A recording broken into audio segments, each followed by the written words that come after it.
ऐसी ही बेहतरीन कहानियाँ सुनने के लिए केपी नॉवल चैनल को लाइक, शेयर और सब्सक्राइब करें। आने वाली कहानियों के बारे में जानने के लिए हमारे टेलीग्राम से जुड़ें। लिंक डिस्क्रिप्शन में है। केओस डिवाउरर सिस्टम 51 क्विन वर्ड स्पेस के साथ चर्चा। मैं क्विन हूँ, क्विन वर्ड स्पेस। क्विन ने अजीब तरह से निराश होकर कहा। ओह, आप रैंकिंग में दूसरे स्थान पर हैं, ज़ेरास ने परिचितता से कहा। उसे याद था कि क्विन वर्ड स्पेस का नाम रैंकिंग में उसके ठीक नीचे था। हाँ, मैं हूँ, क्विन ने गर्व भरे लहजे में जवाब दिया। क्विन के गर्व भरे हाव भाव को देखकर जैसे कि उसने दूसरे स्थान पर आकर कुछ उल्लेखनीय किया हो, ज़ेरास खुद को रोक नहीं पाया और पूछा, वैसे भी रैंकिंग का क्या मतलब है, क्या ये वाकई बहुत मायने रखती है? नोव L B J N N. बिल्कुल सही, ईआईए में रैंकिंग बहुत महत्वपूर्ण है। ईआईए में सब कुछ पॉइंट से खरीदा जाता है और आपके पास जितने ज़्यादा पॉइंट होंगे आप उतने ही बेहतर होंगे। अमीर होने से कभी नुकसान नहीं होता है ना? आपको मैना कल्टीवेशन मैनुअल, मैना कोड, अलग अलग कल्टीवेशन दुनिया तक पहुंच आदि जैसे संसाधन खरीदने होते हैं, ये कभी खत्म नहीं होता। वैसे भी तुम्हारा ट्रायल किस बारे में था? रैंकिंग में प्रथम स्थान पर होने के कारण या तो ट्रायल के दौरान तुम्हारा भाग्य खराब रहा या फिर तुम वाकई एक कठिन रोच हो। ट्राइटन ने उससे कहा, उसकी आंखें जिज्ञासा से चमक रही थीं। मेरा ट्रायल, इसमें कुछ खास नहीं है, बस एक प्राचीन दुनिया में राजा के पद के लिए लड़ने की कोशिश करना, यहाँ वहाँ झड़पों में पड़ना और ऐसी ही कुछ चीज़ें। ये वास्तव में एक बहुत बढ़िया अनुभव है और इतना कठिन भी नहीं है। तुम्हारा क्या? मेरा, ये बहुत कठिन था। मुझे एक नस्लीय युद्ध के बीच में अच्छे पक्षों के सेनापति के रूप में कार्य करने के लिए फेंक दिया गया था। आप जानते हैं कि सभी परिदृश्यों में अच्छे पक्ष की सेनाएं आमतौर पर कमज़ोर होती हैं और यह भी अलग नहीं था। यह एक कठिन युद्ध था, लेकिन अंत में मेरे पक्ष की जीत हुई। क्विन ने उत्तर दिया, जैसे कि यह कुछ भी नहीं था, लेकिन ज़ेरास जानता था कि यह इतना आसान नहीं था। युद्ध में एक कमज़ोर सेना के सेनापति के रूप में कार्य करना और अंत में जीतना। वह जानता था कि क्विन में उससे कहीं ज़्यादा है जो वह बता रहा था। ईआईए में आप किस विभाग में शामिल होंगे? ज़ेरास, विभाग? हाँ, विभाग। वाह, गंभीरता से, मुझे मत बताओ कि तुमने यहाँ आने से पहले कोई शोध नहीं किया। ट्राइटन ने चौंक कर पूछा, क्योंकि उसने देखा कि ज़ेरास द्वारा पूछे जा रहे प्रश्नों में कुछ गड़बड़ थी। उसके लिए वे सामान्य जानकारी थी, लेकिन ज़ेरास के पास एक भी सुराग नहीं था। ईमानदारी से कहूं तो मुझे नहीं पता, ज़ेरास ने सच्चाई से उत्तर दिया। क्विन उसकी परेशानी को समझता था, इसलिए वह उसे ईआईए के बारे में अधिक जानने में मदद कर सकता था। वैसे ईआईए में अलग अलग विभाग हैं। यह एक विशाल विश्वविद्यालय की तरह है, सिवाय इसके कि यह जीन जागृतिकर्ताओं को प्रशिक्षित करने के लिए अधिक इच्छुक है। चूंकि कई प्रकार के जीन हैं, तो यह निश्चित है कि कुछ युद्ध पर ध्यान केंद्रित नहीं करेंगे। उदाहरण के लिए क्योरिंग हैंड जीन वाले व्यक्ति या एल्वियन जातियां जो अपनी शक्तिशाली उपचार क्षमताओं के लिए जानी जाती हैं। फिर वे स्वास्थ्य वर्ग में भाग लेंगे, जबकि डायमंड या ड्रैगन जातियां या अटैक प्रकार के जीन वाले मनुष्य युद्ध वर्गों पर अधिक ध्यान केंद्रित करेंगे। ईआईए में अनुसंधान, हथियार निर्माण, युद्धपोत इंजीनियरिंग, घुसपैठ वर्ग, आयामी यात्रा वर्ग आदि जैसे कई अलग अलग वर्ग हैं। क्विन ने उन सभी वर्गों को सूचीबद्ध करते हुए उत्तर दिया जो उसे याद थे। ठीक है, अगर कोई ऐसा वर्ग होगा जिसे मैं अपने जीन के आधार पर चुन सकता हूं तो मुझे लगता है कि यह लड़ाकू वर्ग है, ज़ेरास ने अनुपस्थित भाव से कहा। जबकि उसका एब्सोल्यूट मॉर्फ जीन घुसपैठ और जासूसी की ओर झुका हुआ है, ये वास्तव में अपनी लड़ाकू क्षमताओं में बहुत शक्तिशाली है। इसके अलावा उसका कैच डेवोरर जीन भी युद्ध पर ध्यान केंद्रित करता है, इसलिए लड़ाकू वर्ग ऐसा लग रहा था जैसे यह उसके लिए पूरी तरह से अनुकूलित था। लगता है हम एक ही वर्ग में हैं, क्विन ने कहा, क्योंकि उसका अपना जीन भी ज़्यादातर युद्ध पर ध्यान केंद्रित करता है। तो ड्रैगन रेस और डायमंड रेस के बारे में क्या बात है? ज़ेरास ने क्विन से पूछा। जब क्विन ने बताया कि वे ज़्यादातर हमलों पर ध्यान केंद्रित करते हैं, तो वह थोड़ा उत्सुक था। डायमंड रेस बहुत खास रेस है क्योंकि उनका पूरा शरीर हीरे से ढका हुआ है। क्विन ने दूरी पर इशारा करते हुए कहा कि डायमंड रेस का कोई प्राणी कहाँ जा सकता है, देखा जा सकता है। ज़ेरास ने उस आकृति को देखा जो हर तरह से मर्दाना थी और नीले रंग के हीरे के तराजू से ढकी हुई थी। वह लगभग 1.9 मीटर की ऊंचाई पर खड़ा था और अन्य समूहों के साथ चर्चा कर रहा था। वे अपनी हीरे की त्वचा के कारण बहुत मजबूत हैं, जो लगभग किसी भी चीज़ के लिए अभेद्य है। उनकी हमला करने की शक्ति भी बहुत भयावह है। लेट स्टार रैंक स्टेज पर सी ग्रेड जीन वाले इंसान को उसी स्टेज पर डायमंड रेस विशेषज्ञ के साथ समान रूप से लड़ने के लिए चाहिए। ड्रैगन रेस के लिए, हालांकि वे मानव दिखते हैं, वे ड्रैगन के रूप में जाने जाने वाले शक्तिशाली जानवरों में बदल सकते हैं। क्विन ने दूर की ओर इशारा करते हुए कहा, जहां सुनहरे बालों वाला एक युवक दिखाई दे रहा था। वह हर तरह से इंसान था और शायद उसके अजीब सुनहरे बाल और उसकी सांप जैसी आंखें किसी को सुराग दे सकती थीं, लेकिन फिर भी उसके और एक सामान्य इंसान के बीच अंतर करना मुश्किल होगा। इस मानवीय अवस्था में वे अपनी ताकत का ज्यादातर 50% ही लगा सकते हैं, लेकिन एक बार जब वे अपने ड्रैगन रूप में बदल जाते हैं तो वे सच्चे राक्षस बन जाते हैं। वे अपनी जाति के प्रति बहुत रक्षात्मक भी हैं। मैं आपको सलाह दूंगा कि आप उनके साथ परेशानी में न पड़ें, लेकिन वे वास्तव में वैसे भी दोस्ताना हैं। उनके साथ दोस्ती करना बुरा नहीं है, क्विन ने कहा। जब वे दोनों युवक की ओर देख रहे थे तभी उसने अचानक अपना सिर उठाया और उन्हें घूरा। उसके चेहरे पर एक हल्की सी मुस्कान आई। जेरस हैरान होकर अवाक खड़ा रहा। ऐसा लग रहा था जैसे युवक ने उन्हें घूरते हुए महसूस किया हो। ये कुछ गंभीर धारणा है, जेरस ने अपनी सांस रोककर कहा।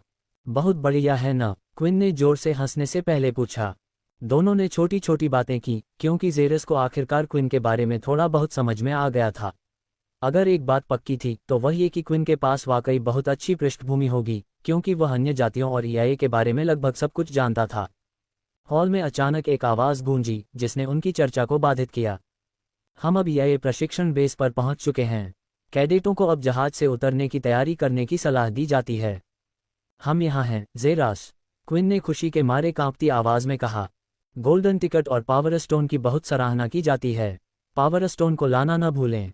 इसके अलावा मैंने देखा कि पिछले सप्ताह रविवार को पावर स्टोन 100 तक पहुंच गए थे, लेकिन इस सप्ताह ये केवल शुक्रवार को ही 100 जोड़ हो गया है। ये बहुत बढ़िया सुधार है दोस्तों।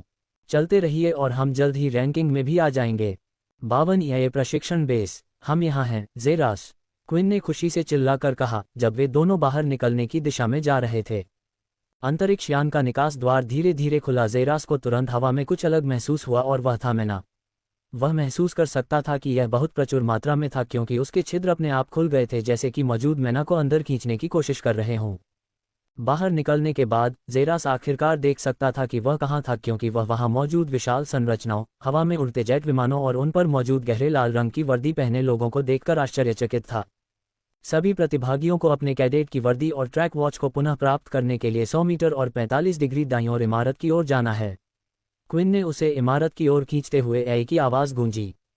आप जानते हैं कि अगर आपने मुझे बताया कि आप पहले यहाँ नहीं आए हैं तो मुझे विश्वास नहीं होगा। जेरास ने क्विन को देखते हुए मुस्कुराते हुए कहा। तुम ही हो जो अब तक जंगल में रह रहे हो, क्विन ने हंसते हुए कहा जब वे दोनों बड़ी इमारत में दाखिल हुए जिस पर लिखा था न्यू ईआईए कैडेट्स। योजक चिन्ह, योजक चिन्ह, योजक चिन्ह, योजक चिन्ह, योजक चिन्ह, योजक चिन्ह। एक युवा व्यक्ति जिसके बाल काले थे उसे ईआईए बेस से गुजरते हुए देखा जा सकता था। उसके पीछे एक बैग था और उसके हाथ में एक काली घड़ी थी।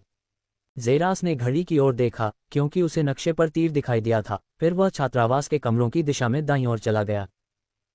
तो यह एक मैना आग जनरेटर है, जीटास ने अपने छात्रावास के कमरे के ठीक पीछे टॉप डार्क मेटेलिक पोल को देखते हुए खुद से कहा। ट्रायल में उच्च रैंक प्राप्त करने का एक विशेषाधिकार यह मैना आग जनरेटर था, जो अपने आप ही मैना को निर्देशित करता है जितना करीब कोई होता है। उसके पहले होने के कारण उसका छात्रावास का कमरा आग जनरेटर के सबसे करीब था, जिससे ये सुनिश्चित हो गया कि उसके छात्रावास के कमरे में अधिकांश लोगों की तुलना में मैना की प्रचुरता थी। दरवाजे की कुंडी को कसकर कमरे में कदम रखते हुए एक मुस्कान उसके चेहरे पर आ गई। लिविंग रूम बहुत बड़ा था, जिसमें चौकोर आकार में 3 बड़े सोफे रखे हुए थे। छत के ऊपर एक झूमर देखा जा सकता था जो कमरे को एक सफ़ेद रोशनी से रोशन कर रहा था जो धीरे धीरे चमक रही थी। दूसरी तरफ 3 दरवाजे देखे जा सकते थे जिन पर एक छोटा सा संकेतक मौजूद था जो बाथरूम, रसोई, खेती का कमरा और बेडरूम को दर्शाता था। जेरास तुरंत मैना रूम की ओर बढ़ा और उसने जो देखा उससे चौंक गया। मैना रूम में हल्की रोशनी थी और उसके ठीक बीच में एक छोटा सा पूल था जो अजीब नीले पानी से भरा था। जेरास पूल की ओर बढ़ा और उसने अपने हाथ पानी में डुबोए, लेकिन उसे सिर्फ बालों को छूने का मन हुआ जबकि तरल तेजी से उसके रोम छिद्र में घुस गया और उसके डेंटियन में बस गया। मैना, द्रवित मैना। जेरास को लगा कि उसका दिमाग सुन्न हो गया है क्योंकि उसे विश्वास ही नहीं हो रहा था कि यह संभव भी है। आमतौर पर मैना हवा की तरह ही गैसीय रूप में मौजूद होती है, लेकिन पूल में मौजूद मैना तरल रूप में मिल जाती है। ऐसा केवल इसलिए हो सकता है क्योंकि मन की सांद्रता इतनी अधिक हो गई थी कि वह तरल में बदल गई। मन की इस अत्यधिक प्रचुरता के साथ उसे यकीन नहीं था कि अगर वह सब कुछ अवशोषित कर लेता है तो उसकी साधना में कितना सुधार होगा। जेरास ने प्रत्याशा में अपने दिल की धड़कन महसूस की, लेकिन उससे पहले उसे कुछ महत्वपूर्ण करने की ज़रूरत थी और वह था उसका सिस्टम अपडेट जिसे उसने अब तक अनदेखा किया था। सिस्टम इंटरफेस, जेरास ने पुकारा, जिससे उसके सामने एक सुनहरे रंग का अधिसूचना पैनल दिखाई दिया।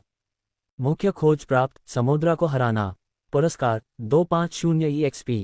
कुल EXP 42080। मुख्य खोज प्राप्त, परीक्षण पूरा करें। पुरस्कार जोड़ 500 EXP। कुल EXP 920800। छिपी हुई खोज प्राप्त, आयामी मोनोलिथ रैंकिंग में प्रथम स्थान प्राप्त करें। पुरस्कार, I2 क्षमता उन्नयन कार्ड, जोड़ 2 लेवल अप कार्ड। छिपा हुआ क्वेस्ट, अटलांटिस ट्राइडेंट प्राप्त करें। पुरस्कार, ट्राइडेंट के लिए एक स्टोरेज रूम, ट्राइडेंट के साथ जोड़ 20% सोल फ्यूजन। कुल एक्सप 920/800। क्या आप एक साथ सभी कार्ड के साथ लेवल अप करना चाहते हैं? हाँ, बधाई हो, होस्ट का स्तर बढ़ गया है। जोड़ 10 विशेषता अंक। बधाई हो, होस्ट का स्तर बढ़ गया है। जोड़ 10 विशेषता अंक। कुल विशेषता 20। कुल EXP 120 1200। बधाई हो, होस्ट का स्तर 6 हो गया है। छिपी हुई खोज प्राप्त, सिस्टम के स्तर 5 तक पहुंचे। एक नई सिस्टम क्षमता, स्कैन, E+20 HP। कुल विशेषता अंक 20। सिस्टम इंटरफेस, जेरिस ने पुकारा जिससे इंटरफेस दिखाई दिया। सिस्टम इंटरफेस, नाम, जेरिस सेलेस्ट्रिया। स्तर 6। Cultivation stage, early star rank stage. HP 150150। EXP 120 1200। ऊर्जा 65/65।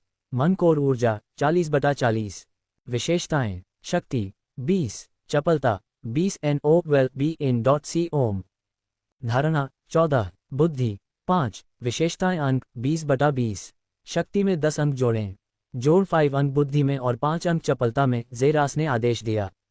उसने अपनी धारणा में कोई अंक नहीं जोड़ने का विकल्प चुना क्योंकि उसे कम से कम EIA बेस के सुरक्षित होने का भरोसा था।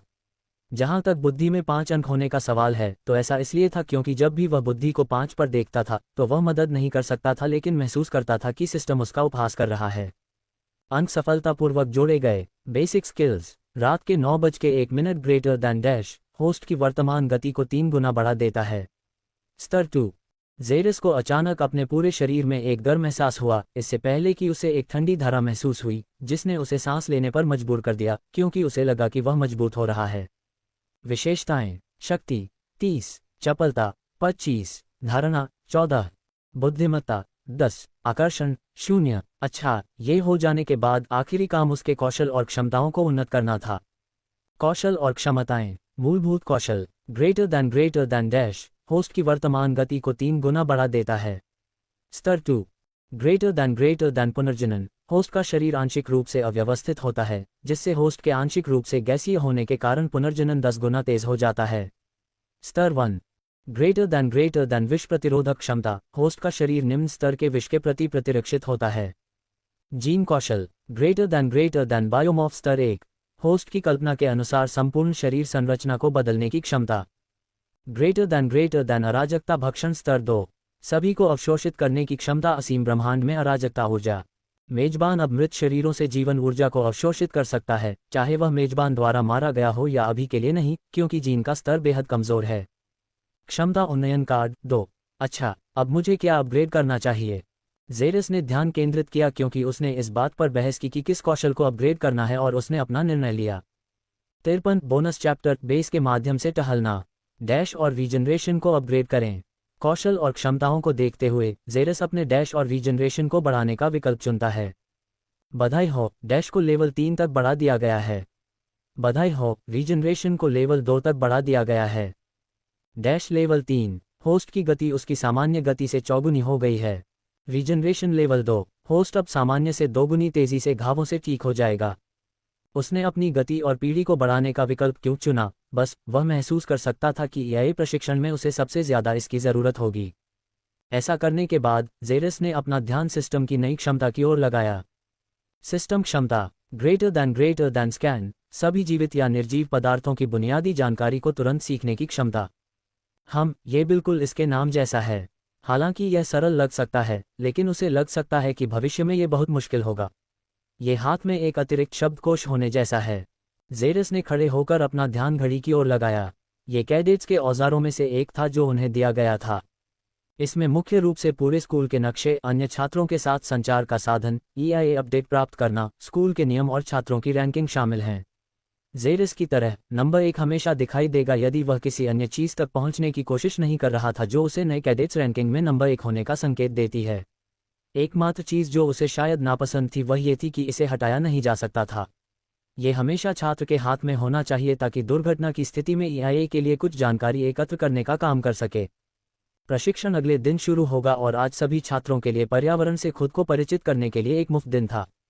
जहां तक जेरास का सवाल है, वह अपने सिर और दिमाग को आराम देकर इस खाली दिन का सही इस्तेमाल करेगा। जेरास तुरंत बेडरूम की ओर चला गया और कमरे के बीच में रखे बड़े बिस्तर की वजह से खुद को एक अच्छा इशारा देते हुए दरवाज़ा खोला। उसके लिए पूरी जगह में यही सबसे महत्वपूर्ण चीज़ थी।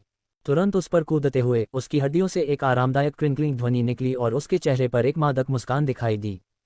सच कहूं तो अगर वह अनंत काल तक इस पर सो सकता है तो वह एक खुश आदमी के रूप में मर जाएगा।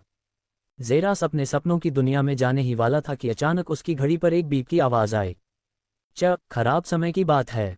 जेरास ने नोटिफिकेशन को घूरने के लिए अपनी एक आंख खोलते हुए कहा। Less then queen ward space greater than. Less than अरे यार, तुम कहाँ हो? मैं इस ब्रह्मांड की खोज करने के लिए बाहर जाने की सोच रहा हूँ। तुम क्या सोचते हो, तुम शामिल होगे? हाँ, ये बढ़िया है, मैं बाहर तुम्हारा इंतज़ार कर रहा हूँ, साथ में एक सरप्राइज़ भी है। Greater than? अरे यार, उसे मेरा संपर्क कैसे मिला? जेरास ने नोटिफिकेशन देखते हुए बड़बड़ाया। ब्रह्मांड की खोज। मैं सोना पसंद करूंगा। जेरास ने नोटिफिकेशन को अनदेखा करते हुए अपने बिस्तर पर आराम से लेट गया, लेकिन वह ज़्यादा देर तक बिस्तर पर नहीं रहा। Less then queen ward space greater than. Less than अरे यार, जल्दी करो, मैं अभी स्प्लैश जोन में हूँ और तुम्हें यहाँ रहना होगा।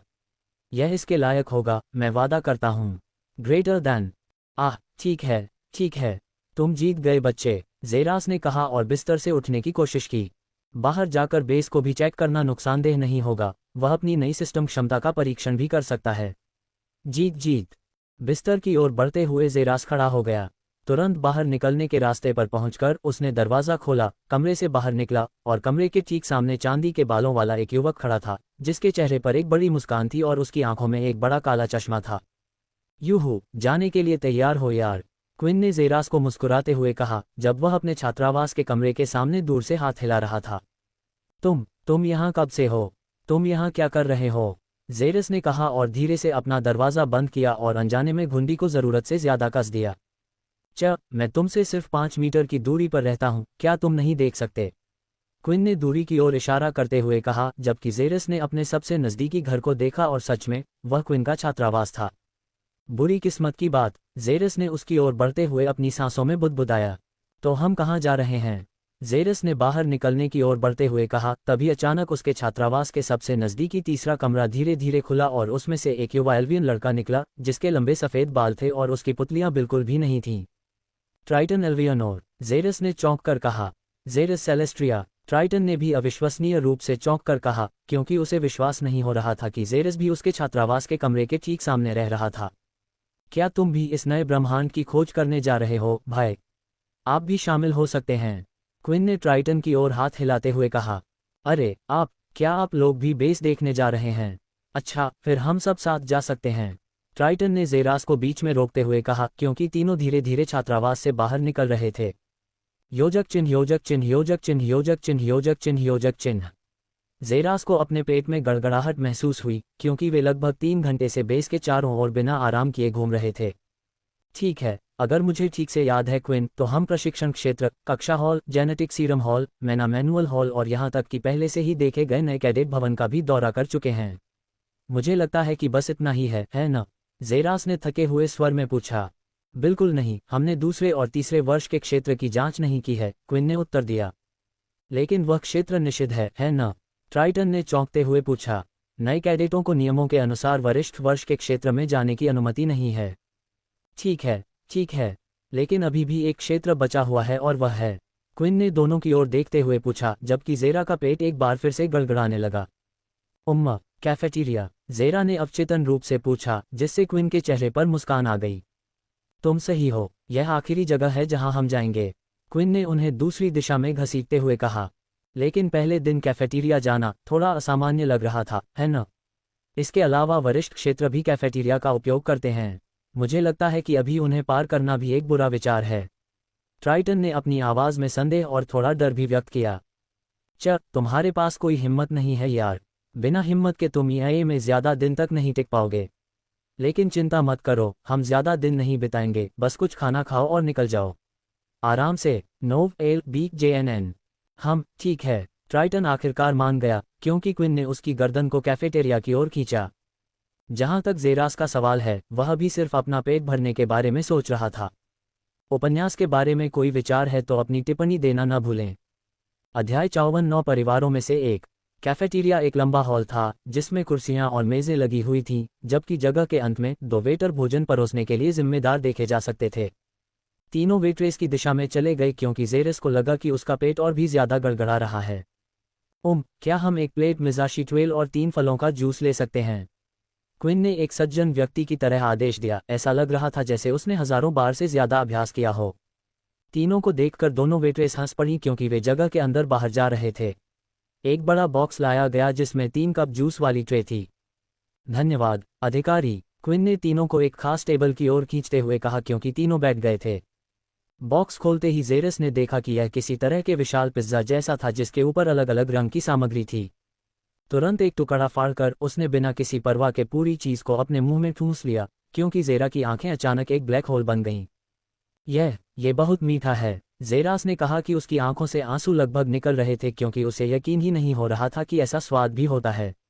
उसने अपने जीवन में सिर्फ बासी सख्त रोटी को पानी के साथ खाया था, लेकिन अब जब उसने इसे चखा है, ये पहली बार था जब उसे एहसास हुआ कि उसके मुंह में मीठी चीज़ों के लिए भी स्वाद कलिकाएं हैं। उन दोनों को देखकर वह देख सकता था कि वे अपने चेहरे पर अजीब भावों के साथ उसे देख रहे थे, इससे पहले कि क्विन अचानक जोर से हंस पड़े, जबकि ट्राइटन के चेहरे पर एक मजाकिया मुस्कान दिखाई दी। क्या मैंने कुछ गलत किया? तुम खाने के लिए अपने हाथ का इस्तेमाल कर रहे हो, ट्राइटन ने अपने बगल में रखे चाकू और कांटे की ओर इशारा करते हुए कहा।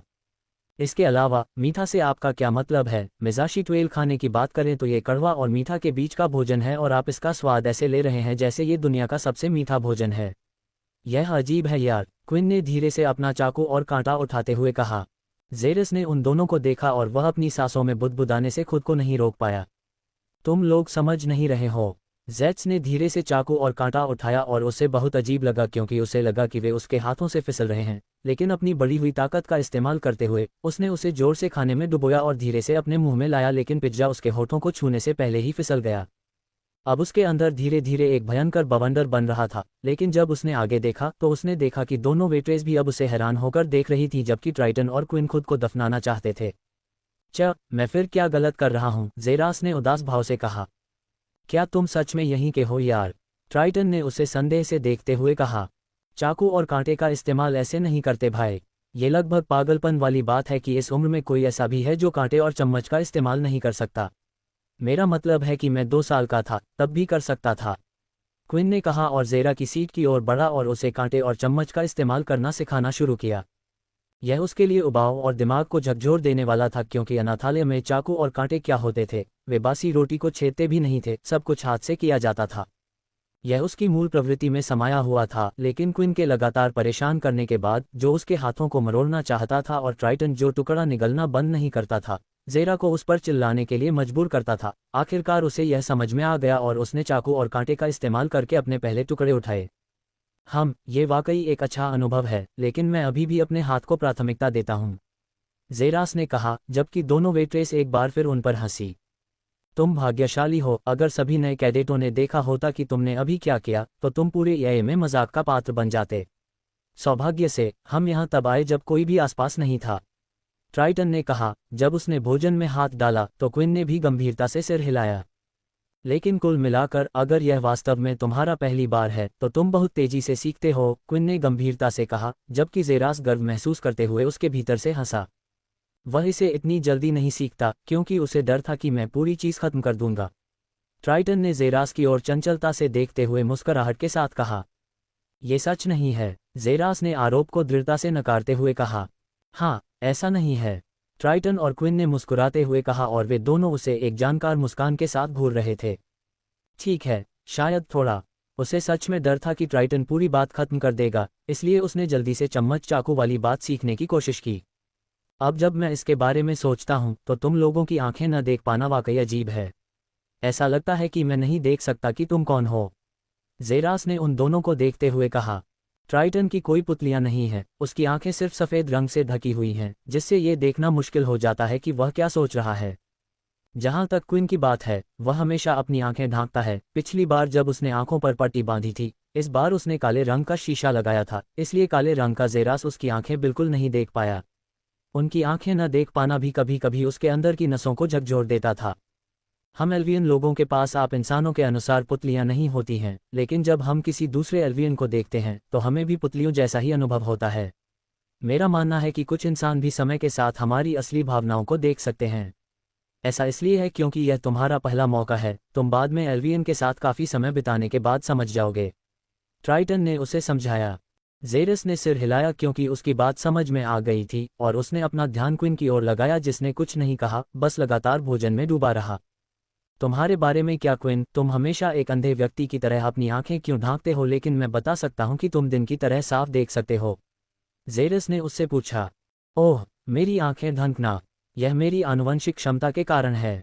यह मेरी आंखों से संबंधित है और उन्हें खुला छोड़ना कुछ ऊर्जा बर्बाद करता है। क्वीन ने उत्तर दिया। मैं उन्हें तभी खोलूंगा जब मुझे उनकी ज़रूरत होगी, क्वीन ने कहा क्योंकि जेरस को उसकी जिज्ञासा बढ़ गई। एक आनुवंशिक आंख की क्षमता जो उन्हें खोलने के लिए ऊर्जा का उपयोग करती है, यह उसके लिए पहली बार है। मुझे लगता है कि मैंने पहले भी उस क्षमता के बारे में सुना है, लेकिन क्या तुम 9 परिवारों से हो क्वीन, खास तौर पर वॉर्ड स्पेस परिवार से? ट्राइटन ने संदेह से पूछा, जबकि जेरा का जबड़ा जमीन पर गिर गया। 9 परिवार से एक। अध्याय 55 द्वितीय वर्ष के विद्यार्थियों के साथ पहली मुलाकात गलत हो गई। मुझे लगता है कि मैंने पहले भी इस योग्यता के बारे में सुना है, लेकिन क्या आप 9 परिवारों से हैं क्वीन, खास तौर पर वॉर्ड स्पेस परिवार से? ट्राइटन ने संदेह से पूछा, जबकि जेरा का जबड़ा जमीन पर गिर गया। 9 परिवार से, हाँ वही, क्वीन ने मुस्कुराते हुए कहा। ऐसा लग रहा था कि आखिरकार उसका पर्दाफाश हो गया। क्वीन ने देखा कि दोनों आकृतियां उसे घूर रही थीं और उनका जबड़ा लगभग गिर रहा था। जेरा हैरान था क्योंकि अपने सेलेस्ट्रिया परिवार के अलावा वह 9 परिवारों से संबंधित किसी अन्य परिवार के बारे में नहीं जानता था। अब उसने दूसरे परिवार वॉर्ड स्पेस परिवार के बारे में सुना और ऐसा लगता है कि क्वीन भी उनका हिस्सा था। जहां तक ट्राइटन का सवाल है, वह भी हैरान था क्योंकि वॉर्ड स्पेस परिवार न केवल मजबूत था, बल्कि 9 परिवारों के पदानुक्रम में तीसरे स्थान पर भी था। 9 परिवार हमेशा यए के साथ घुलने मिलने में बहुत सावधान रहते थे। उनमें से किसी एक को यए में देखना चौंकाने वाला था और वे क्वीन से मिलने वाली आंखों से कहीं ज्यादा हो सकते थे। तनाव टूटते ही दरवाजा खुलने की आवाज़ गूंज उठी और वे सब दूर तक देखने लगे। कैफेटेरिया में गहरे लाल रंग की यए वर्दी पहने 2 युवक थे, जिनकी जेबों पर 2 सितारे थे, जो उनके दूसरे वर्ष के होने का संकेत थे। जेरा की आंखें सिकुड़ गईं क्योंकि उसने दोनों आकृतियों से मैना की शक्तिशाली तरंगों को महसूस किया। वे दोनों निश्चित रूप से शीर्ष स्टार रैंक चरण या उससे ऊपर थे।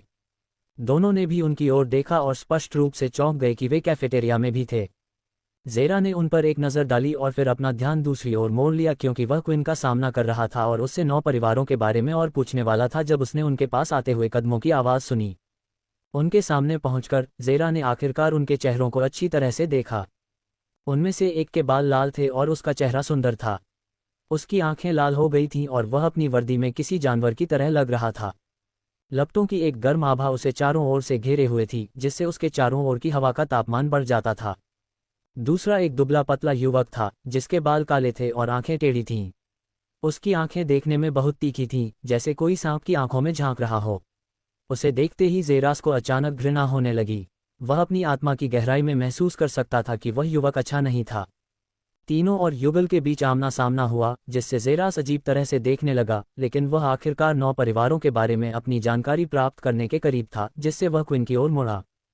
तो क्या तुम मुझे बता सकते हो कि तुम्हारा परिवार किस रैंक पर है? तस्क तस्क तस्क। ऐसा लगता है कि इस साल के नए कैडेट हमारे सेट से भी ज्यादा घमंडी हैं, अपने वरिष्ठों को पहचानने के लिए भी खड़े नहीं हुए, दुबले पतले लड़के ने कहा और वे दोनों उनकी ओर देखकर हंस पड़े। जेरास को लगा कि ट्राइटन अचानक अपनी सीट पर कांपने लगा है, क्योंकि वह जल्दी से उठकर झुक गया। क्वीन को भी खड़ा देखकर जेरा भी खड़ा हो गया। ऐसा लग रहा था कि यह यए के बीच एक नियम था। हमें खेद है कि सीनियर्स ने आपको परेशान किया, हम बस अगली टेबल पर चले जाएंगे, ट्राइटन ने जल्दी से कहा, सीनियर्स के साथ परेशानी शुरू करने से स्पष्ट रूप से डरते हुए। लेकिन दोनों ने धीरे धीरे एक कुटिल मुस्कान छोड़ी क्योंकि उन्होंने तीनों को देखा। तुमने हमें परेशान किया और तुम्हें लगता है कि तुम बस दूसरी टेबल पर चले जाओगे, दुबले पतले आदमी ने कहा क्योंकि जेरास ने पाया कि चर्चा में कुछ गड़बड़ थी। उन्होंने उन्हें कब परेशान किया? लेकिन तुम जानते हो, बच्चे गलतियां करने से नहीं बच सकते, इसलिए तुम मेरे खातों में 200 अंक स्थानांतरित क्यों नहीं करोगे और मैं इसे सुलझा लूंगा। तुम क्या सोचते हो? दुबले पतले आदमी ने एक भयावह मुस्कान के साथ पूछा। जेरास ने देखा कि ट्राइटन का शरीर और भी अधिक कांप रहा था, क्योंकि उसके चेहरे पर संघर्षपूर्ण भाव दिखाई दे रहा था, इससे पहले कि वह अपनी हाथ घड़ी को आगे बढ़ाता। दुबले पतले आदमी के चेहरे पर एक संतुष्ट मुस्कान दिखाई दी, क्योंकि उसने भी अपने हाथ आगे बढ़ाए, जो लेन देन शुरू करने के लिए था, लेकिन अगले ही सेकंड में उसका चेहरा बदल गया। जेरा का चेहरा तुरंत गुस्से में बदल गया, क्योंकि उसे आखिरकार एहसास हुआ कि क्या हो रहा था। ये कुछ ऐसा था जो अनाथालय में बहुत अच्छी तरह से हुआ था। उन्हें धमकाया जा रहा था। यही एए में उसके हाथों ने तुरंत ट्राइटन के हाथ को झटक दिया और वह दोनों को घूरने लगा। जेरा की आंखों में धीरे धीरे अंधेरा छाने लगा और कैफेटेरिया में खून की तीव्र लालसा छा गई। क्या तुम मेरे सामने ही मेरे भाई को लूटने की कोशिश कर रहे हो? आवाज लगभग एक कोमल फुसफुसाहट की तरह थी, लेकिन हत्या के इरादे की अविश्वसनीय मात्रा ने वरिष्ठों की आंखें संकीर्ण कर दी, जबकि क्विन जेरा के चेहरे को सदमे में देखता रहा और फिर उसके चेहरे पर एक छिपी हुई मुस्कुराहट दिखाई दी। जिम स्पष्ट रूप से लड़के द्वारा की जा रही हत्या की मंशा से हैरान था, जिससे वह अनजाने में डर के मारे एक कदम पीछे हट गया, लेकिन उसने खुद को संभाला और फिर मुस्कुराने से पहले उसे देखा। तुम बहुत घमंडी हो, है न? तुम्हारा दोस्त बहुत समझदार है, लेकिन तुम्हें कुछ सबक सिखाने होंगे, तभी तुम समझ पाओगे, जिम ने कहा और उसका लंबा हाथ जेरा के कंधे की ओर बढ़ा। मुझे लगता है कि अगर आपने उसे छुआ तो आप नए कैडेट्स के नियम 16 के खिलाफ जाएंगे। क्विन की आवाज़ गूंजी, जिसकी आवाज़ ट्राइटन के बगल से गूंजी। इसमें कहा गया है कि सीनियर्स को नए कैडेट्स के आने के बाद पूरे 1 हफ्ते तक उनके हवा में एक भी हाथ नहीं रखना चाहिए। उसे छूना उस नियम का उल्लंघन होगा, और मुझे नहीं लगता कि आप इतने सारे लोगों की नज़रों में ये जोखिम उठाना चाहेंगे, है न? क्विन ने कहा और उसने उन 2 वेट्रेस को देखा जो इस आदान प्रदान को देख रही थीं। जिम के हाथ जेरा के कंधे से सिर्फ 1 इंच की दूरी पर रुके और उसने धीरे धीरे उन्हें पीछे हटा दिया। उसने वेट्रेस को भी देखा। उन्हें देखते ही उसके चेहरे पर एक शिकन आ गई और फिर उसने अपना ध्यान दूसरी तरफ करके तीनों को देखा। ऐसा लगता है कि तुम 1 हफ्ते तक अपना अहंकार बनाए रख सकते हो। 1 हफ्ते के बाद मैं वादा करता हूं कि तुम्हारी जिंदगी दिलचस्प हो जाएगी। उसके चेहरे पर एक भयावह मुस्कान थी जब उसने तीनों को घूरा जो उसे देख रहे थे। उनके चेहरे पर खाली भाव थे, सिवाय ट्राइटन के, जिसके चेहरे से सारे रंग उड़ गए थे। एक अहंकारी खर्राटे के साथ दोनों कैफेटेरिया से बाहर चले गए, जबकि ट्राइटन अपनी कुर्सी पर गिर गया। जेरास ने पूछने से पहले उसे अजीब तरह से देखा। क्या तुम्हें नहीं पता कि वे तुम्हें सिर्फ ठग रहे हैं? तुम्हें इतना डर क्यों लगता है?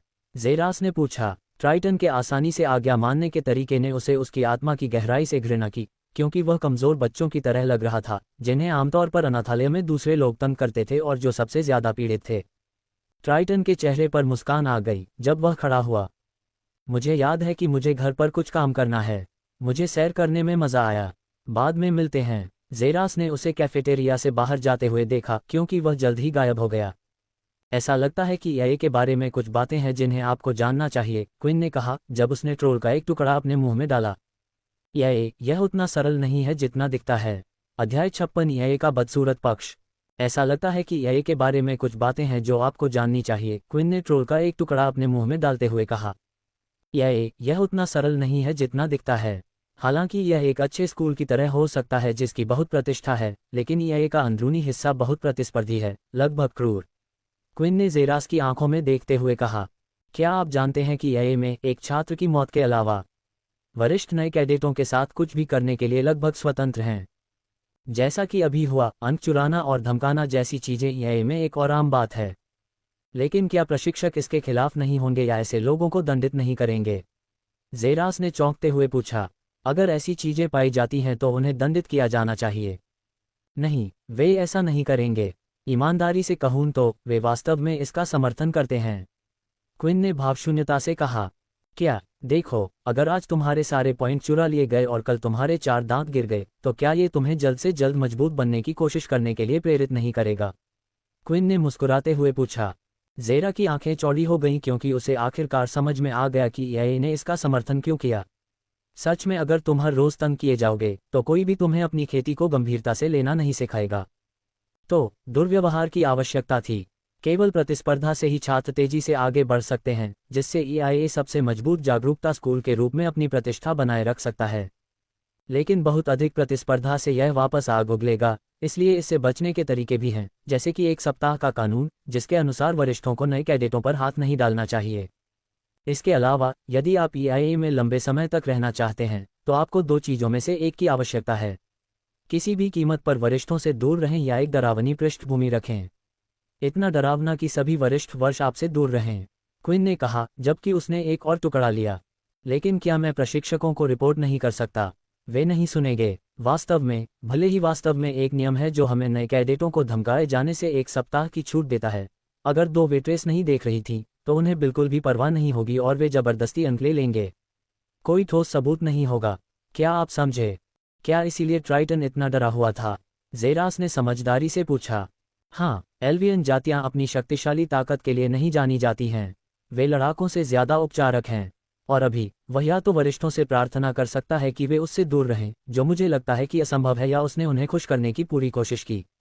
किसी भी तरह से उनका कहना मानना बिल्कुल भी गलत नहीं है। क्विन ने ज़ेरास से सिर हिलाते हुए कहा, लेकिन वह क्विन के बारे में कुछ अजीब बात नोटिस करने से खुद को रोक नहीं पाया।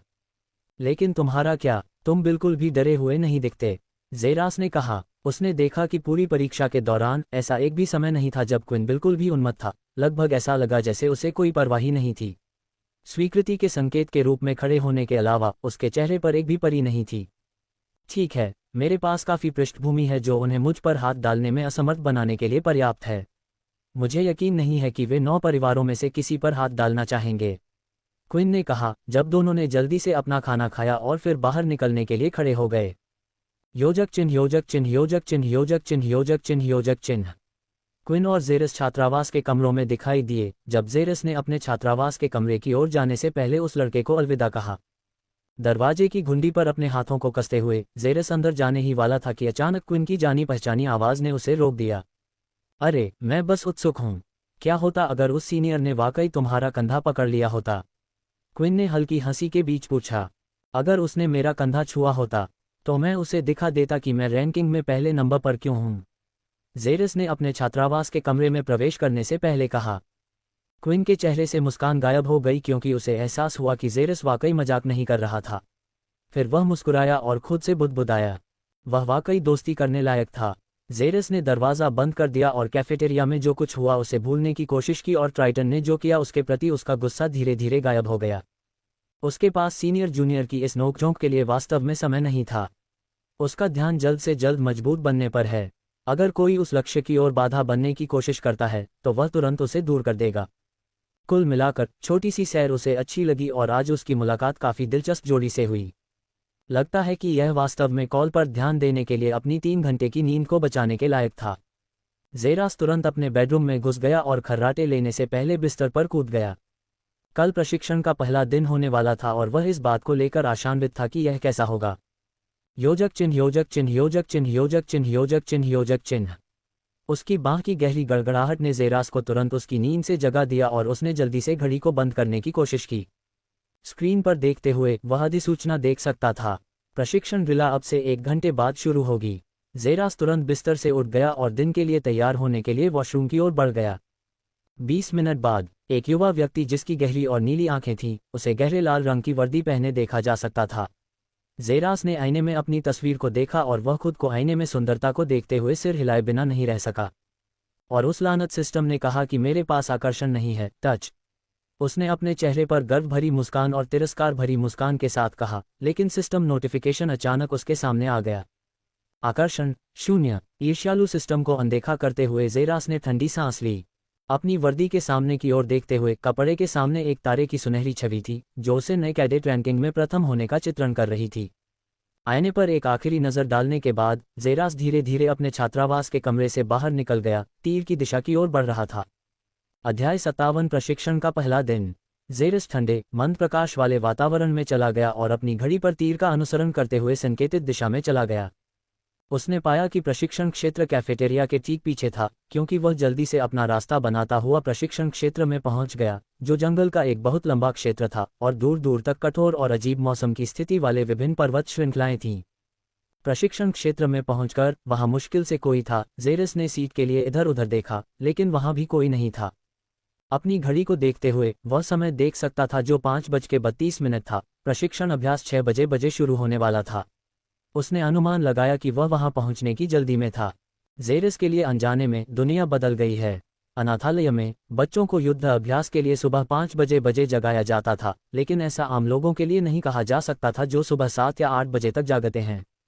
ज़ेरास को 5 बजे उठते हुए सुनना चौंकाने वाला होता और ईआई पर अभ्यास का एक बड़ा हिस्सा नए कैडेटों को सुबह 6 बजे जल्दी जागने के लिए प्रशिक्षित करना था। जेरास एक कोने में खड़ा था और प्रशिक्षण शुरू होने का इंतजार कर रहा था।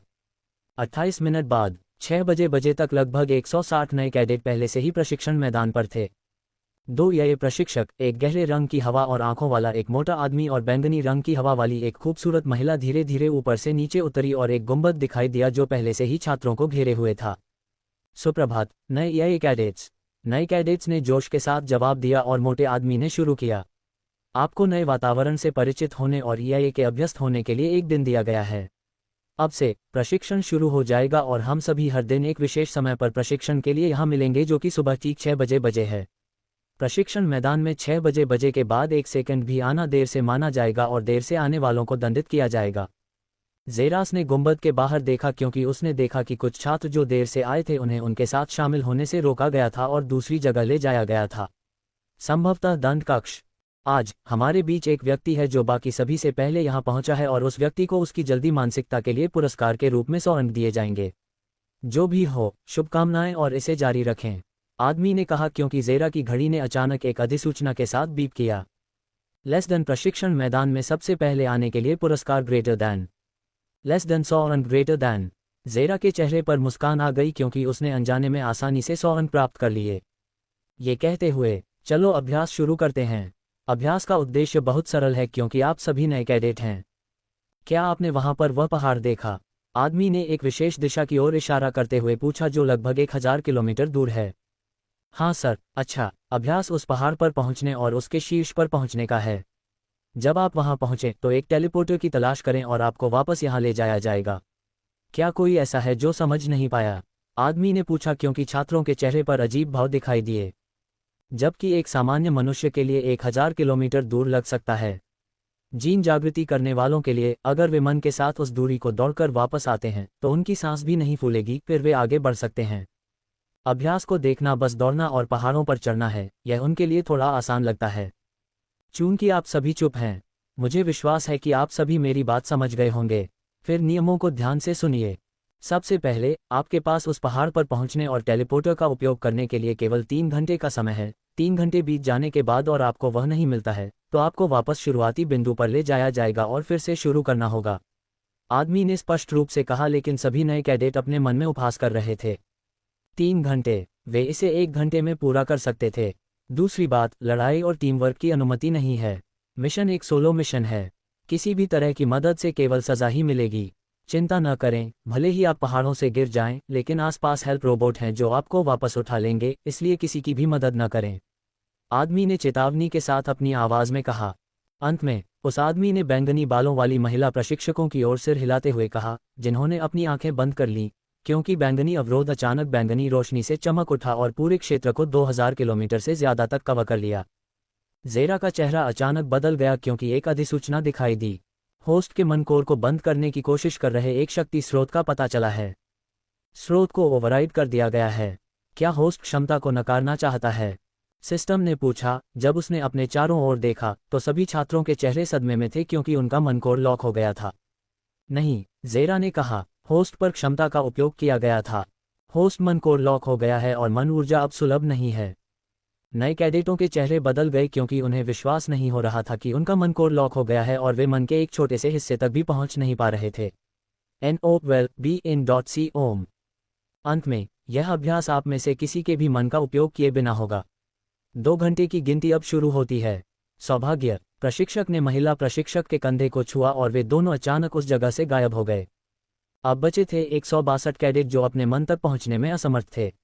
बिना मन के 1000 किलोमीटर दौड़ना और लगभग 500 मीटर ऊंचे पहाड़ पर चढ़ना सिर्फ 2 घंटे में पूरा करना लगभग असंभव था। समय पहले से ही गिन रहा था, इसलिए कैडेट तुरंत दौड़ने लगे। जेरस भी तुरंत जंगल में भाग गया क्योंकि उसके पास मन नहीं होने के कारण रास्ता उसके लिए भी थोड़ा कठिन था, लेकिन सौभाग्य से बाकी छात्रों के विपरीत उसके पास अपने कैस डिवाइडर जीन के कारण ज्यादा ऊर्जा थी जो ऊर्जा को अवशोषित कर सकती थी और उसकी शारीरिक शक्ति और गति में भी काफी सुधार हुआ था। सामान्य तौर पर वह क्षमता को नकारने के लिए सिस्टम से सहमत हो सकता था, लेकिन अगर वह भी आगे बढ़ना चाहता था तो उसे भी बाकी लोगों की तरह नियम का पालन करना था और कड़ी मेहनत करनी थी। जब कोई भी अनुचित नहीं था तब मन का उपयोग करना और इसके अलावा उसे कुछ भी हासिल नहीं होगा। 58 पसीने से तर बाल्टी। पूरे जंगल में गहरी सांस लेने की आवाज़ गूंजती हुई सुनी जा सकती थी क्योंकि कुछ कैडेट मरे हुए कुत्तों की तरह जोर से सांस ले रहे थे। दौड़ शुरू होने में लगभग 1 घंटा हो चुका था और ऐसा लग रहा था जैसे पहाड़ दूर होता जा रहा है। कुछ गिरते गिरते बच गए लेकिन किसी ने मदद के लिए हाथ नहीं बढ़ाया क्योंकि वे बस उनके पास से निकल गए। सबसे आगे ज़ेरास एक नियमित गति से दौड़ रहा था, न बहुत तेज और न बहुत धीमा क्योंकि बहुत तेज दौड़ने से वह जल्दी थक जाएगा और अगर वह धीरे भी दौड़ता है तो वह समय चूक जाएगा और फिर से शुरू करने के लिए वापस भेजा जाएगा, इसलिए वह ज़्यादा जॉगिंग कर रहा था। हालांकि उसके आंकड़ों के कारण वह भी काफ़ी तेज था। वह ये भी नहीं गिन सकता था कि उसने कितने छात्रों को पार किया जो अपने घुटनों पर बैठकर अपनी सांस पकड़ने की कोशिश कर रहे थे, लेकिन कुछ कैडेटों ने उसे बहुत आश्चर्यचकित किया। उनमें से एक सुनहरे बालों और आंखों वाला एक मानव जैसा एलियन था। वह लड़का था जिसके बारे में क्विन ने उसे बताया था कि वह एक ड्रैगन है और पहली बार मिलते ही उसने उन्हें आसानी से पहचान लिया था। लड़का पहाड़ों के बीच से बहुत तेजी से भाग रहा था और ऐसा लग ही नहीं रहा था कि वह बिल्कुल भी थका हुआ है क्योंकि उसके चेहरे पर एक भी पसीना नहीं दिख रहा था और उसके चेहरे पर मुस्कान भी देखी जा सकती थी क्योंकि वह सभी अन्य कैडेटों को धूल में छोड़ते हुए आगे निकल गया था। दूसरा व्यक्ति अजीब तरह से क्विन था जो आगे भी बना रहा और सबसे आगे भी दौड़ रहा था ताकि ड्रैकोनिक लड़के को पकड़ सके। ज़ेरा के चेहरे पर मुस्कान आ गई क्योंकि क्विन के बारे में एक बात तो पक्की थी, वह एक राक्षस था। वह गया को भी देख सकता था जो जॉगिंग करती रही, क्विन से मिलने के करीब थी जिससे उसे भी सिर हिलाना पड़ा। उसे देखकर उसे कमांडर शिरोन के अजीब अनुरोध की याद आ गई कि वह उसे बचाए क्योंकि ज़ेरास को अभी उसके साथ कुछ भी होता हुआ नहीं दिख रहा था। वह नए कैडेटों की शीर्ष 10 रैंकिंग में भी स्थान पाने में सफल रही और अपने आप में काफ़ी शक्तिशाली थी। अन्य जातियां भी थीं जो गति के साथ दौड़ने के लिए पैदा हुई थीं, उनका शरीर विज्ञान उन्हें परीक्षण के इस पहलू के लिए अधिक अनुकूल बनाता था। 1 घंटे बाद ज़ेरस आखिरकार पहाड़ के सामने पहुंच गया और उसने अपनी सांस पकड़ने की कोशिश करते हुए उस पर आराम किया। उसके माथे पर, उसके चेहरे पर पसीना टपकता हुआ देखा जा सकता था क्योंकि दौड़ने से उसकी कुछ ऊर्जा चली गई थी। जगह के चारों ओर देखने पर कुछ छात्र अभी आ रहे थे, उनमें से अधिकांश तुरंत जमीन पर गिर गए क्योंकि उनकी कैडेट वर्दी पानी में डूबी हुई लग रही थी। अभी तक किसी ने भी पहाड़ों पर चढ़ना शुरू नहीं किया था, जैसे कि वे सभी किसी संकेत का इंतजार कर रहे थे। ज़ेट्स ने पहाड़ को देखा और उसकी आंखें सिकुड़ गईं। ऊंचा, यह ऊंचा है। पहाड़ लगभग 500 किलोमीटर की ऊंचाई पर पहुंच गया था और उसे लगा कि उसकी सारी मांसपेशियां हार मानकर उससे चिल्ला रही हैं। वह फिर से हिलना नहीं चाहता था लेकिन समय बीतता देख उसने उन्हें अनदेखा कर दिया। उसने पहले कभी पहाड़ पर चढ़ाई नहीं की थी, लेकिन शुक्र है कि वे पहाड़ों से उभरने वाले पैर के निशान थे जो पहाड़ों पर चढ़ने के लिए किसी तरह के पकड़ की तरह काम कर रहे थे। शीर्ष 10 रैंकिंग में से अधिकांश ने पर्याप्त आराम करने के बाद तुरंत चढ़ाई शुरू कर दी क्योंकि ज़ेरास ने भी पकड़ को पकड़कर धीरे धीरे खुद को ऊपर खींच लिया। पहाड़ पर चढ़ना थोड़ा आसान लग रहा था क्योंकि ज़ीटास लगभग आधी दूरी पर लगभग मरे हुए सूअर की तरह सांस लेते हुए पहुंचा था। उसकी साफ सुथरी और अच्छी तरह से इस्त्री की गई वर्दी पहले से ही पसीने से गंदी और धूल से ढकी हुई थी, लेकिन उसने इसे अनदेखा करते हुए चढ़ना जारी रखा। अपनी सांस को संभालने के लिए थोड़ा आराम करते हुए उसने शीर्ष पर देखा जहां एक अजीब एलियन आदमी दिखाई दे रहा था। उसका शरीर किसी तरह के चिपचिपे गोंद से बना हुआ लग रहा था जिससे वह बिना गिरे आसानी से पहाड़ से चिपक गया। अपनी प्राकृतिक शारीरिक संरचना के कारण वह तुरंत अन्य छात्रों के पास से गुजरा और अपने नीचे बैठे लोगों से चिल्लाया, बाद में मिलते हैं हारे हुए लोग। एक भयावह हंसी के साथ जिससे ज़ेरास को उसकी नाक पर मुक्का मारने का मन हुआ, वह बड़ा तेजी से पहाड़ से चिपक गया और उनकी नज़रों से दूर गायब हो गया। छी, किस्मत वाला कमीना, जोकर की तरह कपड़े पहने एक आदमी ने उससे कहा जब वह पहाड़ों पर चढ़ने की कोशिश कर रहा था। ज़ेरस ने भी सिर हिलाया अपने मन में सहमति जताते हुए। कुछ परीक्षण कुछ जातियों के लिए उनके अजीबोगरीब संविधान के कारण आसान होते हैं जबकि कुछ दूसरों के लिए कठिन होते हैं। कुल मिलाकर ये थोड़ा अनुचित लगता है। उसने इसे अनदेखा करते हुए आगे बढ़ने की कोशिश की, तभी उसके ऊपर से एक तीखी चीख गूंजी। ज़ेरस ने तुरंत अपना सिर उठाया क्योंकि उसने देखा कि एक इंसान अपने हाथों में टूटे हुए गढ़ के साथ ऊपर से हमला कर रहा है। ज़ेरस तुरंत उस आदमी से बचते हुए किनारे की ओर मुड़ गया क्योंकि वह ज़ेरस के नीचे वाले व्यक्ति पर गिरा था। दोनों नीचे की ओर हमला कर रहे थे और उनके साथ 4 अन्य कैडेट भी घसीट रहे थे। एक ड्रोन जैसा रोबोट तुरंत उन्हें पकड़ लेता है। इससे पहले कि वे जमीन पर उतरते, वे कुछ हड्डियां टूटने से बच जाते हैं क्योंकि ड्रोन उन्हें पहाड़ के नीचे गिरा देते हैं। अब चारों को फिर से शुरुआत से शुरू करना होगा। ज़ेरस ने अपने दांत चमकाते हुए एक गहरी सांस ली। उसे नहीं पता था कि अगर उसे फिर से शुरू करना होता तो वह क्या करता। चारों छात्रों के बीच तुरंत ही गर्मागर्म बहस शुरू हो गई क्योंकि उन्होंने बार बार उस लड़के को चोट पहुंचाई जो उन पर गिर गया था। अरे, तुम अंधे हो या क्या? एक क्रोधित इंसान ने पूछा जिसकी आंखें जानलेवा थीं। वह पहले से ही इसे खत्म करने के बहुत करीब था, लेकिन फिर उस बेवकूफ़ लड़के को उसे नीचे गिराना था। मुझे माफ़ करें, यह मेरी गलती नहीं थी। मैंने पैर रखने की जगह पकड़ ली थी लेकिन अचानक वह हट गई और इसी वजह से मैं गिर गया।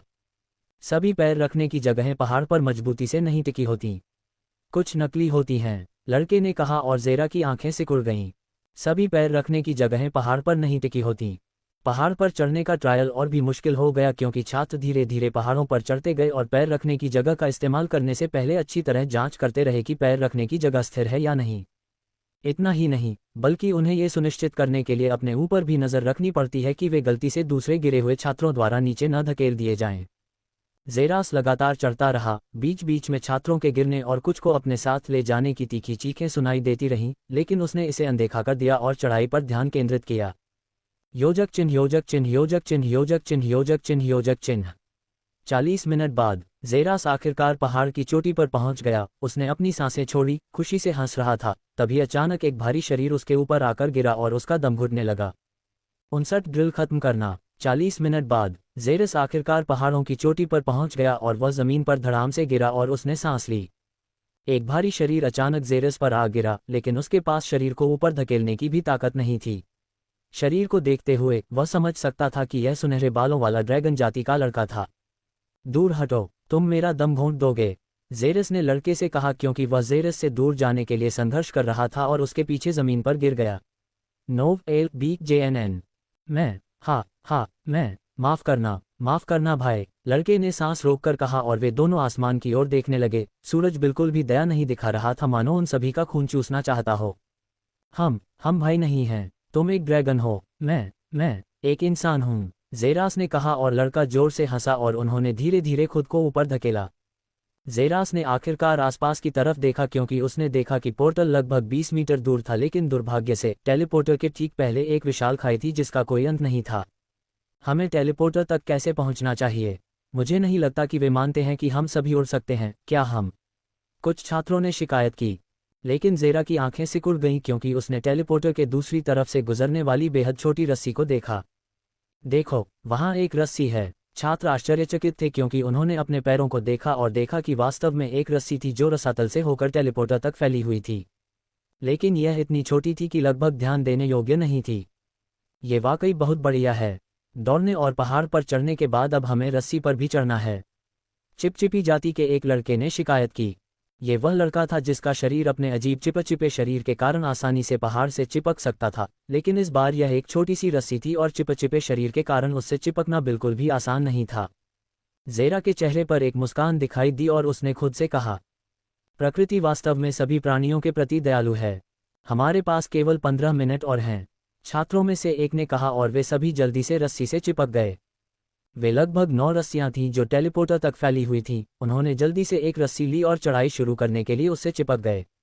ज़ेरा ने खुद को रस्सी से चिपका लिया क्योंकि वह अपने सामने अंतहीन खाई के कारण थूकने से खुद को रोक नहीं सका। जहां तक तथाकथित हेल्प रोबोट्स की बात है, ज़ेरा उन पर अपना अस्तित्व दांव पर लगाने को तैयार नहीं था।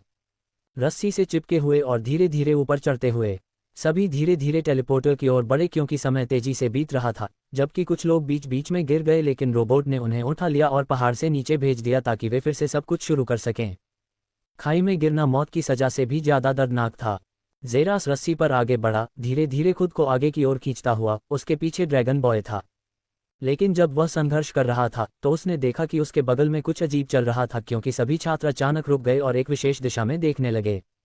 ज़ेरा के चेहरे पर एक अजीब भाव दिखाई दिया कि वह सोच रहा था कि इसका कारण क्या है, क्योंकि वह भी उसी दिशा में देख रहा था और उसकी आंखें लगभग अपनी जगह से बाहर निकल आई थीं। एक व्यक्ति रस्सी पर चल रहा था और वह था गया शिरोन। सभी छात्रों ने देखा कि कैसे गया आसानी से छोटी रस्सी पर चल रहा था, बिना हिले डुले, और 1 मिनट से भी कम समय में इसकी 20 मीटर की लंबाई तय कर ली।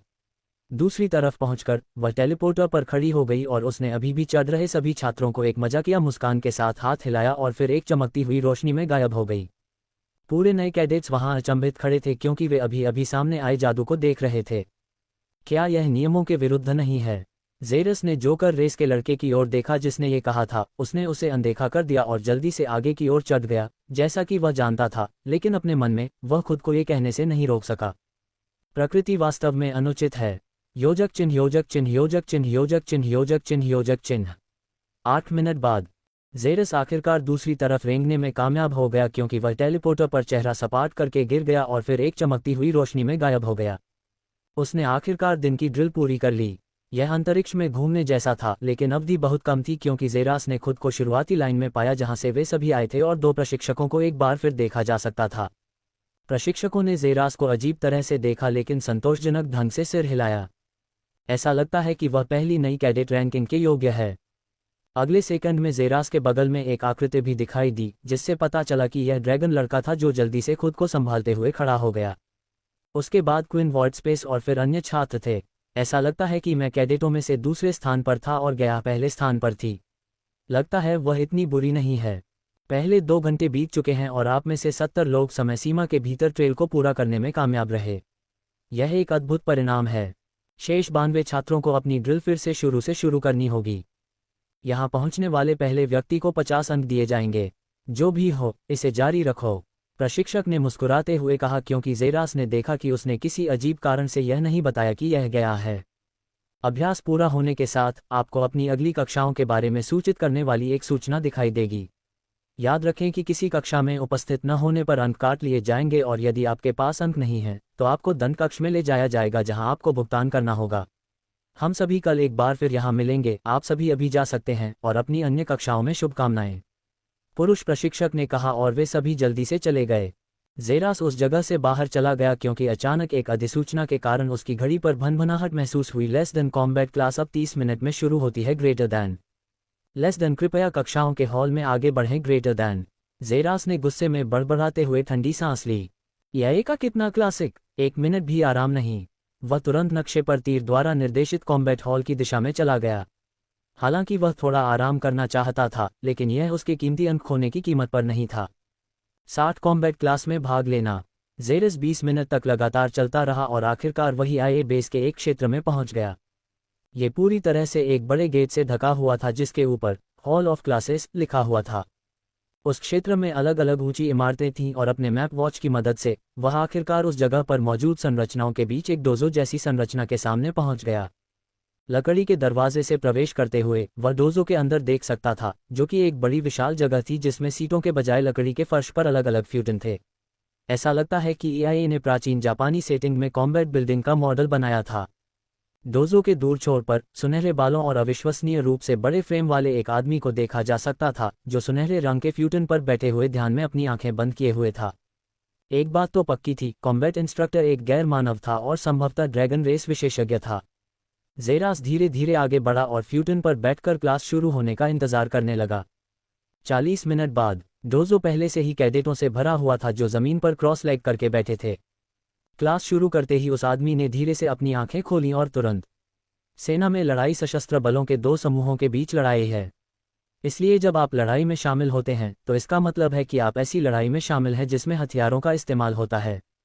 एक स्पार एक दूसरे के साथ हल्के वार का आदान प्रदान है जिसमें हथियार शामिल नहीं हो सकते हैं। NOWELLBEJUN.com आज हम जो करने जा रहे हैं वह स्पार है, तो आप अपने किसी भी प्रतिद्वंद्वी को चुन सकते हैं और अगर आप दोनों सहमत हैं तो एक दूसरे के साथ स्पार कर सकते हैं। आनुवंशिक क्षमताओं के उपयोग की अनुमति है। आप कैसे विफल हुए इस पर बिंदुओं को समझाया जाएगा और हमारी लड़ाई शैलियों में सुधार होगा। चलो शुरू करते हैं। जेरा के चेहरे पर एक अजीब अभिव्यक्ति दिखाई दी क्योंकि वह उम्मीद कर रहा था कि आदमी कुछ परिचय और सब कुछ के साथ शुरू करेगा, लेकिन वह सीधे काम पर कूद गया। ऐसा नहीं है कि वह शिकायत कर रहा था। 2 युवा धीरे धीरे मंच पर आए। वे दोनों मानव जाति से थे और उनके बीच एक मुस्कान और विनम्र झुकाव देखा गया। मैं जॉन डियर हूँ, नीले बालों वाले लड़के ने कहा। मैं सिमा क्रिम्सन हूँ, लाल बालों वाले लड़के ने कहा, इससे पहले कि वे दोनों लड़ने की मुद्रा में आ जाएं। शुरू करो, आदमी ने आवाज लगाई और दोनों एक दूसरे की ओर दौड़ पड़े।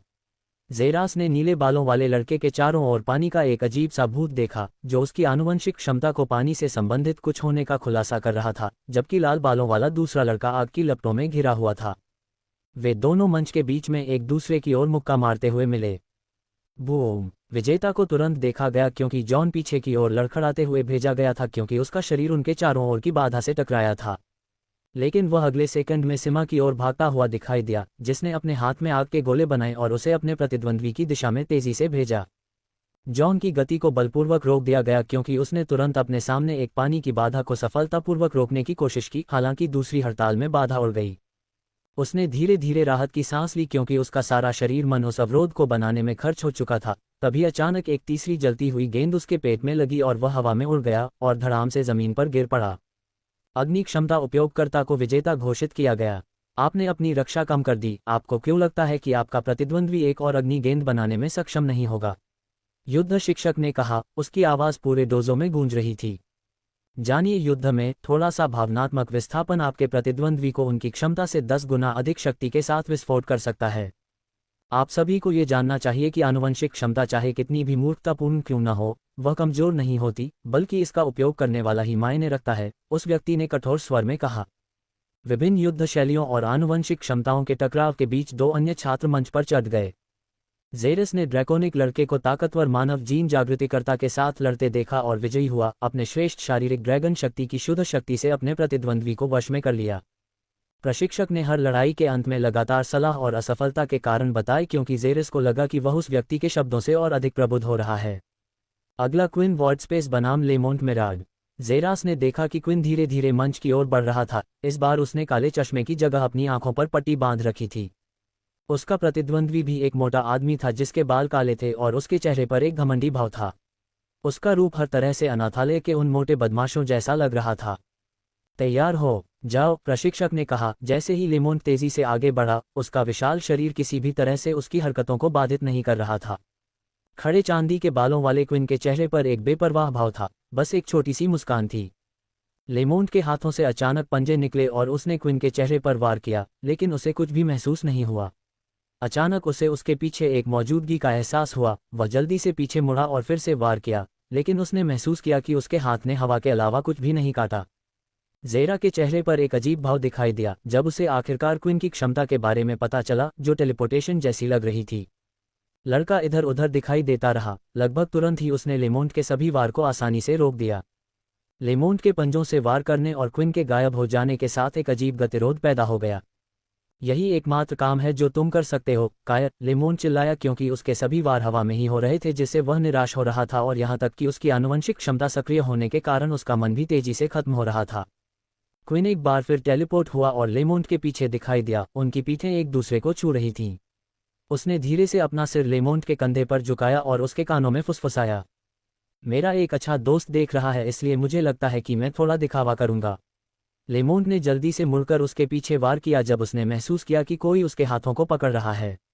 क्विन ने जल्दी से मुड़कर अपना दूसरा हाथ लेमोंट की छाती पर मारा, जिससे वह जमीन पर गिर गया और तुरंत ही गति के कारण तेजी से वहां से कूद गया क्योंकि वह हवा में था। क्विन के चेहरे पर एक घमंडी मुस्कान देखी जा सकती थी क्योंकि वह जहां खड़ा था वहां से गायब हो गया। धमाका! लेमोंट के पेट में एक मुक्का तेजी से लगा जिससे हवा में एक शॉकवेव गूंज उठी।